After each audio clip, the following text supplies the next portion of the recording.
Бүгін сіздерге сөз байлық бойынша айтмақмын. Себеп дегенде көпчүлүктүн ойлоосу боюнча китеп окуганда сөз байлык көбөйөт деп ойлошот. Бул таптакыр туура эмес. Анткени Адлердин айтуусу боюнча китеп окугандын туура ыкмалары бар. Алар кандай? Сиз кандай гана китеп окубайсыз? Китеп окуп атканда сиз ошол китепти баштайсыз. Баштаганда сөзсүз түрдө ручка, карандаш болуусу зарыл. Китеп окуп жатканда карандаш менен иштешиңиз керек. Ал кандай? Кандай гана тематика башталат. Эгер сизге жагып калган цитата, абзац боло турган болсо, ал жакты белгилеп алабыз. Жаккан жерде астын сызабыз дагы. Эгерде ушул термин сизге жагып калса, ручканын жардамы менен сөз түрдө блокнот менен иштейбиз. Жагып калгандан кийин блокнотко жазып турабыз. Цитата, балким кандайдыр бир ойлор жагып калды. Ошону менен кайра кетип баштайбыз дагы. Кайра китеп окуп жатканда ушул жер сизге аябай жагып калса, бир нече ирет кайра окуйбуз. Окуп жатканда асын сызабыз дагы.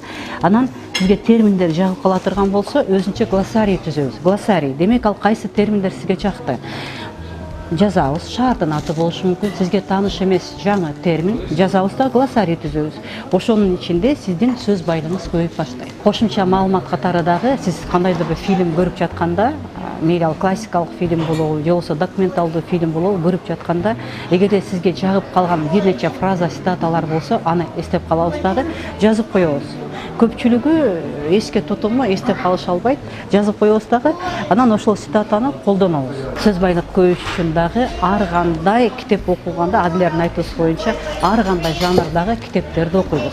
Ал классикалык болушу мүмкүн, орусча, кыргызча, эгерде сиз башка тилде сүйлөгөн болсоңуз, балким французча, англисче, ошол китептерди ошол тилде окуйсуз. Окугандан кийин, балким ал согуш жөнүндө, сүйүү жөнүндө, жаратылыш жөнүндө, балким детектив окуп аткандан кийин анан азыркы заманга жараша бир мотивациялык китептер бар, ошол мотивациялык китептерди дагы окуйбуз.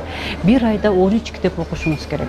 13 китеп окугандан кийин аларды кайра дагы өзүңүз анализдейбиз. Мындай алып караганда резюме деп коебуз. Резюме мен кандай китептерди окудум, ошол китеп боюнча кыскача резюме жазабыз. Эмне жөнүндө, сюжети кандай, канчанчы кылымда, жана кандай каармандар бар, кайсы доордо өтүп атат.